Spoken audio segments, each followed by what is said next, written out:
Hello guys, তোমাদের কাছে আজকে একটা নতুন ছোট গল্প নিয়ে হাজির হয়ে গেছি। তো চ্যানেলটিতে যারা নতুন আছো সাবস্ক্রাইব করে দিও। চলো লেটস গো, শুরু করা যাক। 1980-র দশকের পূর্ব জার্মানি। বার্লিন প্রাচীর শহরটিকে শুধু ভৌগোলিকভাবে নয়, মানুষের জীবনকেও দুই ভাগে ভাগ করেছে।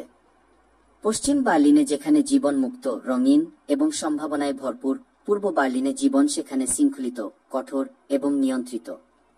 এই বিভক্ত শহরের দুই প্রান্তে বাস করে হান্স ক্লাইন এবং মারিয়া ল্যাঞ্জ, দুটি হৃদয় যাদের মিলন বাধাগ্রস্ত এক শীতল প্রাচীরের কারণে। 1985 সালের এক গ্রীষ্মকালীন সন্ধ্যা। পশ্চিম বার্লিনের আলো ঝলমল একটি কনফারেন্স হলে হান্স ক্লাইন নিজের পরিচিত দুনিয়া থেকে বেরিয়ে এসে নতুন কিছু দেখার প্রত্যাশায় অপেক্ষা করছিল। ইন্টারন্যাশনাল ইউথ ফোরাম এই নামটি তার মনে কৌতূহল জাগিয়েছিল। হান্স, তুমি কি সত্যিই ভাবছো এই জায়গায় কিছু বদলাতে পারবে? তার বন্ধু পিটার মুচকি হেসে বলল, আমি জানি না পিটার, তবে জানি কথা বলা, অন্যদের অনুভূতি বোঝা, এটা একটা শুরু হতে পারে।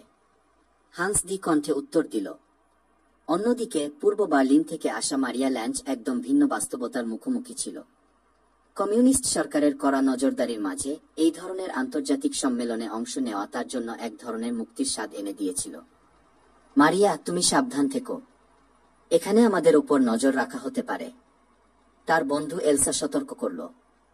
আমি জানি এলসা, তবে এই একটুকু স্বাধীনতার জন্য আমি ঝুঁকি নিতেই রাজি। মারিয়া হেসে উত্তর দিল।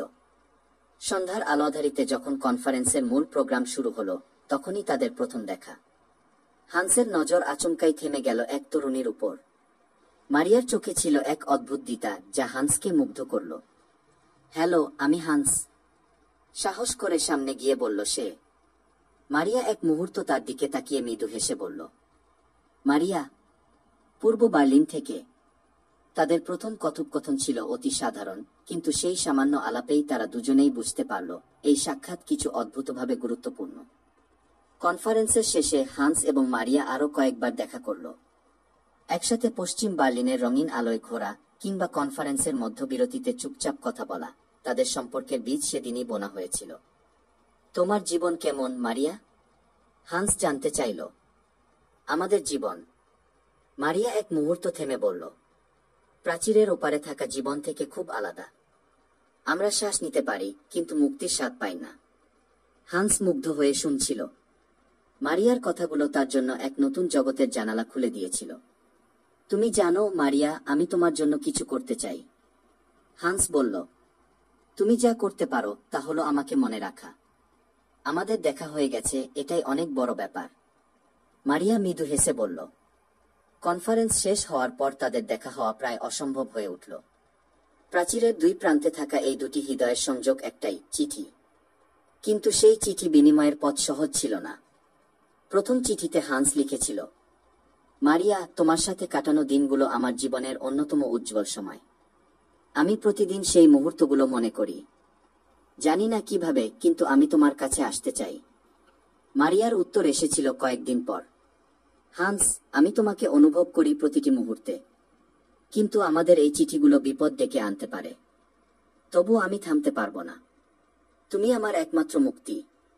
প্রতিটি চিঠি ছিল তাদের ভালোবাসার অমর সাক্ষী। তবে প্রতিটি চিঠি নিয়ে আসত নতুন বিপদের আশঙ্কা।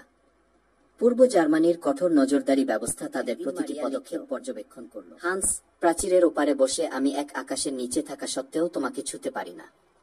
আমি জানি না কতদিন এভাবে চলবে, কিন্তু আমি তোমার অপেক্ষায় থাকব।